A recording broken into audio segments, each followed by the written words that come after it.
días a todos los que nos seguís. Y yo en esta mañana quiero compartir con vosotros pues una pequeña conversación de las que hace tiempo atrás pues traía de vez en cuando. Una conversación directamente con Dios, ¿vale? Y el tema principal de esta conversación es moral y trabajo. Y dice así, en el versículo 22:6 de Proverbio: instruye al niño en su camino, y aun cuando fuere viejo, no se apartará de él. Tú mismo, Padre, estás interesado en el camino del niño y en el camino del viejo. No quieres que el ser humano llegue a viejo y todavía esté buscando su camino, sin haberlo encontrado nunca. Todas las culturas tienen un determinado camino general para ofrecer a los que viven en ellas, pero también todas ellas tienen una especie de neblina que confunde en el camino. ¿Cuál es mi verdadero camino moral? ¿Cuál es la profesión de mi vida? Y el camino de la conducta y el camino del trabajo muchas veces se presentan muy confusos. Yo sé que no es tu culpa, Padre. Tú fuiste siempre definido, y cuando leo tu palabra no tengo ninguna confusión sobre ninguno de los dos.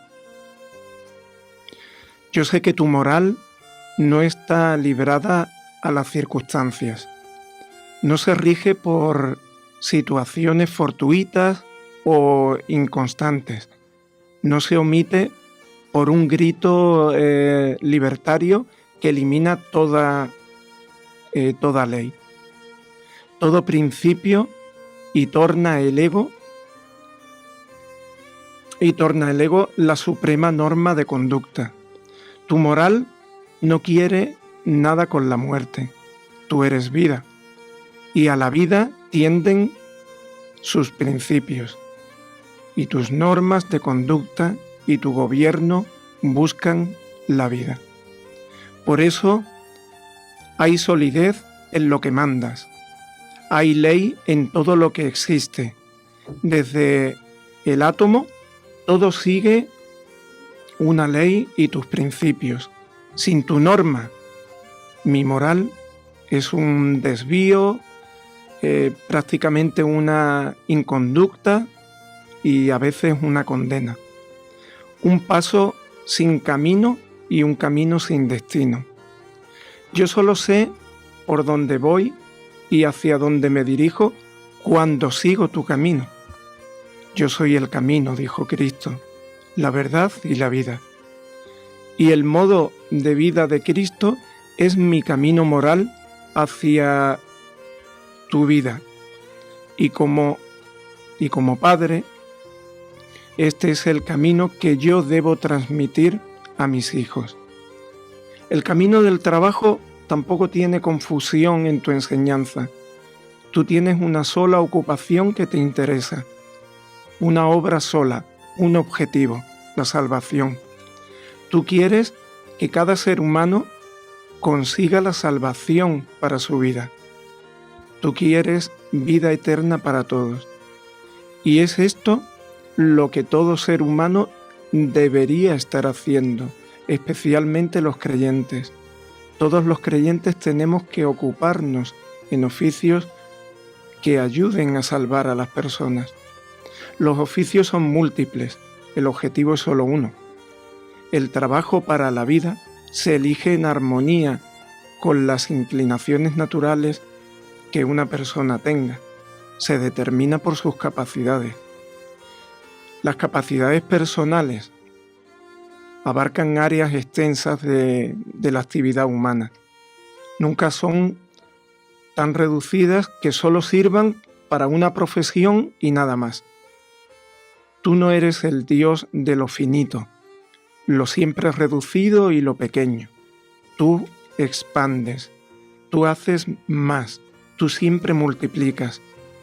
Por eso pusiste en nuestras capacidades la virtud del crecimiento. Aumentan como el grano y la semilla cuando se cultivan. Podemos ser felices haciendo muchas cosas. Debemos elegir en nuestra realidad lo que mejor se adapte a nuestro gusto y alcance mejor tus objetivos.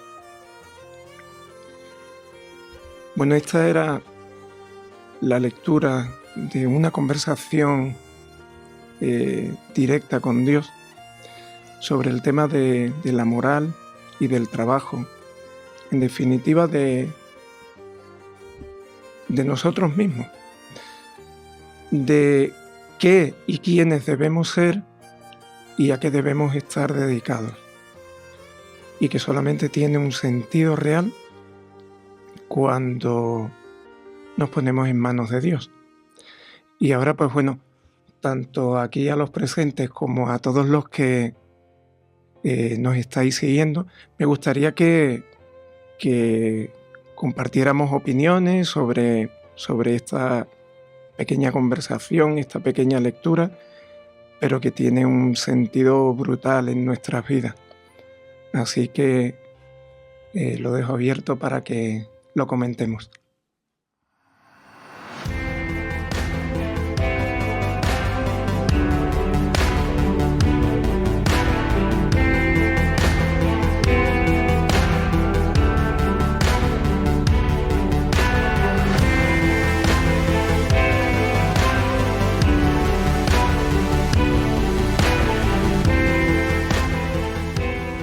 Bien, pues te damos las gracias, David, por esta primera reflexión que a mí me parece muy sugerente, ¿verdad? Está claro que como cristianos tenemos que tener moral en todo lo que hagamos, esos principios que tú nos has hablado, pero me ha parecido muy sugerente cuando nos has hablado acerca del trabajo, ¿verdad? Solo hay una ocupación que es la que le importa a Dios, que es salvar a las personas. Y si yo intento ser cristiano, ser imitador de Cristo, tendré que tener ese mismo objetivo. Donde quiera que esté, donde quiera que sea mi inclinación, mi único objetivo es llegar a las personas y llevarlas a Jesús. Da igual si decido ser panadero, comerciante, locutor de radio, enfermero, lo que sea, mi objetivo tiene que ser el mismo que tendría Jesús. Y me parece... Pues me parece una idea muy fresca, o sea, eso de levantarte por las mañanas y pensar, bueno, Señor, si tú estuvieras aquí en mi puesto, que soy, no sé, barrendero, ¿qué harías tú en mi lugar? ¿Cómo llegarías a las personas? Me parece una idea realmente brillante. No sé, el resto de compañeros, Esther, Fernando, ¿qué os parece? Bueno, a mí me llamó mucho la atención el versículo de introductorio. Es un versículo que siempre lo he tenido en mi cabeza desde que lo leí por primera vez y me habla un poco de la importancia tremenda que tiene la influencia de un padre sobre un hijo, sobre las decisiones que va a tomar la persona en su futuro, ¿no? Porque dice, instruye al niño en su camino y aun cuando fuere viejo no se apartará de él. Y pienso en Jesús, ¿no? Que es nuestro ejemplo en todo. Y Jesús, si bien José ayuda en la crianza de Jesús, pero bueno, sabemos que Jesús tenía un solo padre celestial, literalmente, que era Dios. Dios lo instruía siempre y María también lo instruía con las escrituras desde chiquito. Entonces él supo, nunca se apartó de ese camino de Dios, ¿no? Y pienso en esto, en la responsabilidad tremenda que tiene un padre con respecto al destino que va a tener su hijo, ¿no? Que si uno planta esa semilla de la palabra de Dios, también dijo una escritora por ahí que la primera lección que tiene que aprender un hijo es la obediencia. No como una cosa, digamos, de disciplina extrema, sino por el propio bien del niño, ¿no? Y por más que el niño en el día de mañana vaya y venga y tome decisiones distintas a las que uno por ahí esperaría, siempre va a volver al camino, porque digamos, esa influencia fue plantada en su alma, en su cabecita, ¿no? Entonces, me parece muy, muy importante esto de señalar la influencia que tienen los padres sobre los hijos, ¿no? En las decisiones que toman ellos. Esther. Me ha parecido súper interesante. Bueno, yo creo que podríamos dedicar tiempo algún día a hablar de esto de la moral y el trabajo. En estas épocas en las que hablar de trabajo y hablar de empleo y hablar de tantas cuestiones relacionadas con el trabajo, pues son un tema bastante controvertido, ¿no? Porque hay mentalidades bastante curiosas, bastante inexplicables, de hecho, ¿no? Pero si partimos de la perspectiva cristiana, pues evidentemente habría que darle unas cuantas vueltas, ¿no? Esto de cómo ser un trabajador que cumpla con lo que dice creer en todas partes, ¿no? Sería un bonito tema. A mí me ha gustado mucho esa pregunta, que es una pregunta fantástica, ¿eh? De cuál es mi verdadero camino moral. Últimamente hay mucha discusión sobre esto, entre otras cosas porque hay quienes creen, por ejemplo, que los políticos tienen un enorme impacto en la ética de las personas. Entonces, claro, depende de lo que hagan los políticos, así vivirán los habitantes de las poblaciones. Es una discusión que suelo mantener con mucha gente, porque yo estoy en completo desacuerdo con eso. Es decir, al margen de que haya líderes, ¿no?, de opinión y líderes, comillas, éticos o morales, mi camino moral lo decido yo y lo decido en la intimidad, lo decido en mi casa. A mí me importa poco lo que pueda legislar a lo mejor un gobierno sobre determinados temas de ética o de moral. Si yo tengo la Biblia abierta, por ejemplo, yo ya sé lo que tengo que hacer. Por cierto, aquel que tiene la Biblia abierta tampoco va a contravenir las reglas del Estado, ¿no?, las leyes, las normas, salvo que estén en clara oposición a la Biblia. Pero a partir de ahí, partiendo de que yo soy una ciudadana ética, en realidad mi camino moral, a pesar de las muchas neblinas, que me gusta la palabra también, ¿no?, las neblinas que hay por ahí por los caminos, lo decido yo en mi casa. Así que yo tendría que hacerme esa pregunta: ¿cuál es mi verdadero camino moral? ¿De qué depende que yo transite por ese camino? Y efectivamente, cómo voy abriendo también camino en medio de las neblinas, que hay unas cuantas, ¿eh? Y una de ellas creo que es esta, ¿no? ¿Quiénes son realmente quienes nos impactan y quién es el verdadero responsable de mi moral? Yo creo que esa pregunta nos la tendríamos que hacer más a menudo. Fíjate, Esther, que me parece súper interesante lo que estás diciendo. Lo amplío y lo mezclo un poco con lo que dice Fernando, porque yo creo que el texto para mí es más una promesa que una certeza. Y me explico. Quizá por ser padre de alguien que se ha apartado a su hijo de la iglesia, a veces nos echamos las culpas de qué he hecho mal para que mi hijo se haya apartado. Me acuerdo de haber hablado esto con un pastor y aquel pastor me decía que hizo mal Dios para que Satanás, que era su hijo, se apartara, ¿verdad? No lo instruyó en su camino. ¿Qué ocurrió? Hay una cosa que se llama la libertad, el libre albedrío, que impera en todos. Esa libertad es de la que yo creo que tú nos hablas, ¿verdad, Esther? Cuando el responsable de mi moral soy yo. O sea, no puedo culpar ni a mis padres, ni a mi gobierno, ni lo que me han instruido. Yo decido al final. Y yo tengo que ser consecuente. Y no me vale las trampas. Y yéndome al tema que nos traías, David, en el trabajo, no vale como mi jefe me engaña, pues le engaño, le quito tiempo de trabajo, como este lo hace mal, pues yo, ¿verdad? No, mi moral tiene que ser regida por los principios del cielo. Y además es que si no, voy a poder engañarme, pero no me voy a engañar. O sea, todos tenemos claro lo que está bien y lo que está mal. Aunque el otro esté haciendo las cosas mal, si yo no las estoy haciendo bien y me justifico, me puedo engañar a medias, porque en el fondo sé que las cosas no están bien. Entonces, el mantener la moral a pesar de lo que nos ocurra, si tu jefe en el trabajo te está engañando, si te quita parte del salario, pues tienes dos opciones. Una, aguantarte y explicarse lo que no estás de acuerdo, y dos, decidir cambiar de trabajo. Pero la opción de, como me engañas, yo te engaño para compensar tu engaño, es no aplicar la moral de Dios. Y yo creo que David nos ha dejado claro que si somos cristianos, en nuestro trabajo tenemos que traer y aplicar esa moral en todo momento.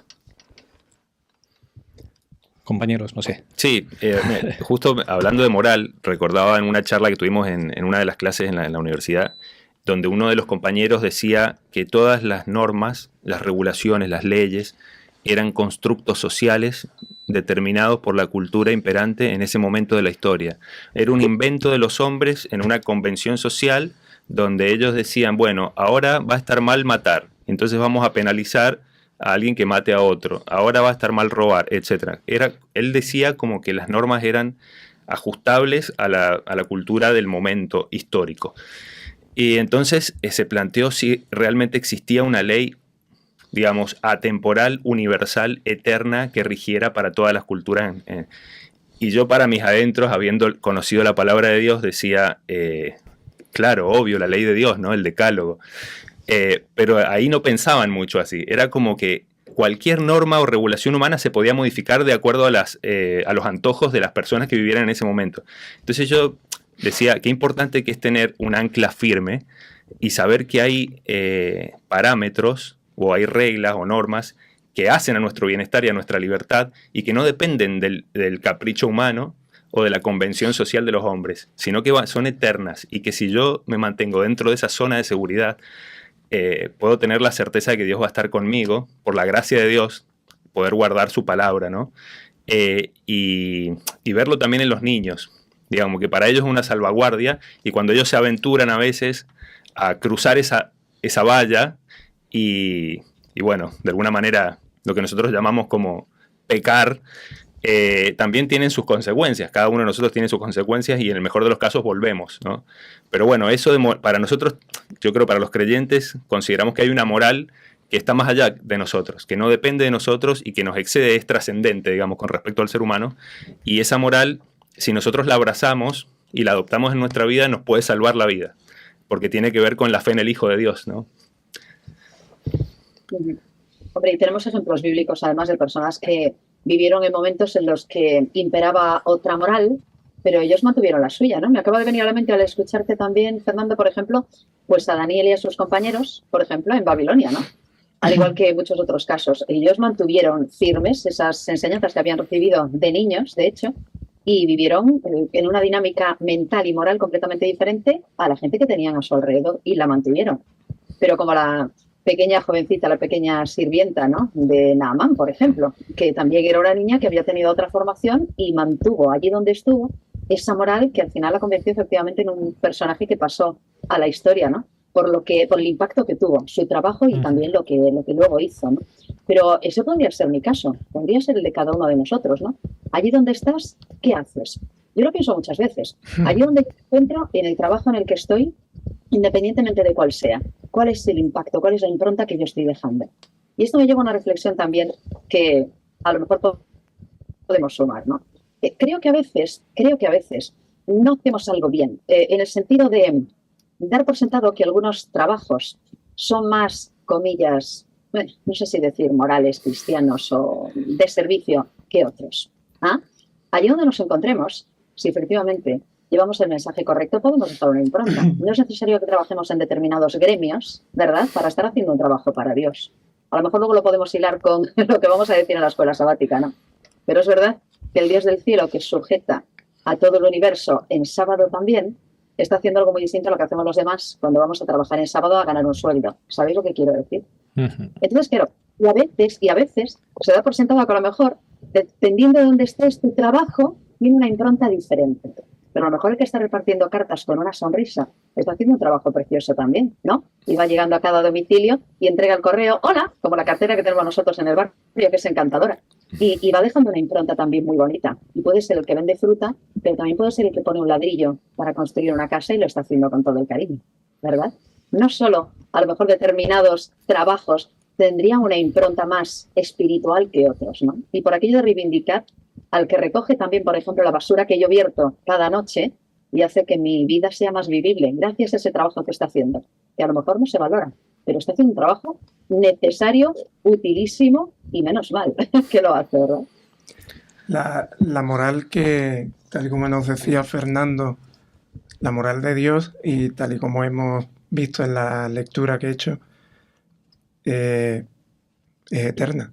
No estamos hablando de una moral, tal y como tú estás comentando, de una posible moral nuestra con pequeñas cláusulas, ¿no? Que dependiendo de las circunstancias y dependiendo de las situaciones, pues que me permita un arco de flexibilidad de aquí sí, pero puedo actuar un pelín de otra manera, o puedo hablar o callar, o puedo...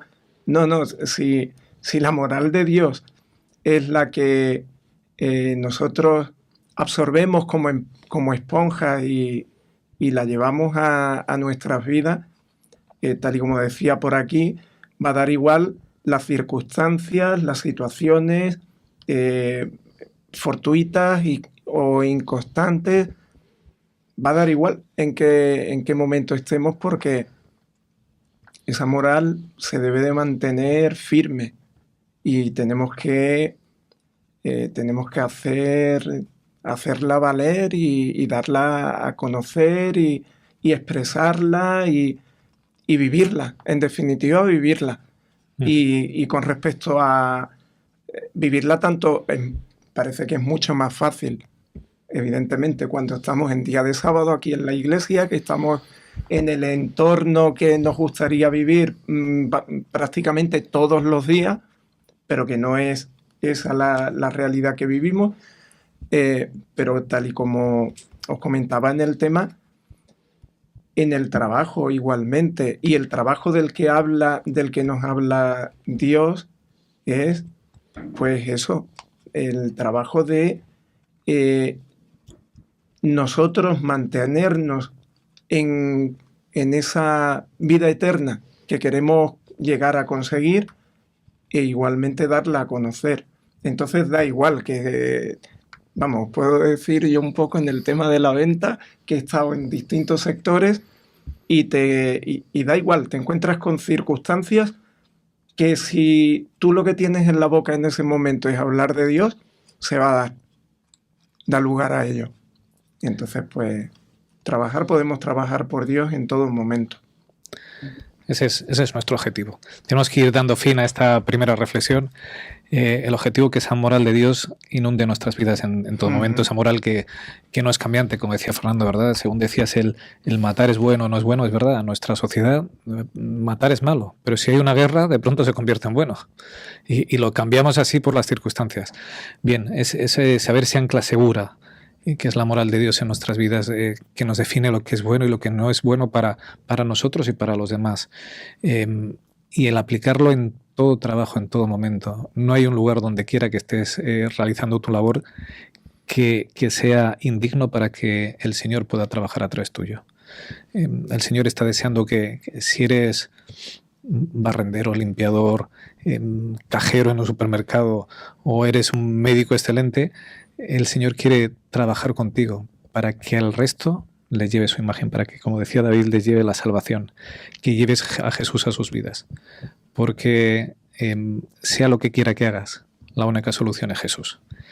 Si eres médico y curas a las personas, les curarás, pero un día se pondrán enfermas y fallecerán, a no ser que hayan depositado su fe en Jesús. Y entonces tendrán vida eterna. Si te dedicas a limpiar, por más que limpies, un día al día siguiente estará sucio. Pasa como en nuestras vidas, en nuestros corazones.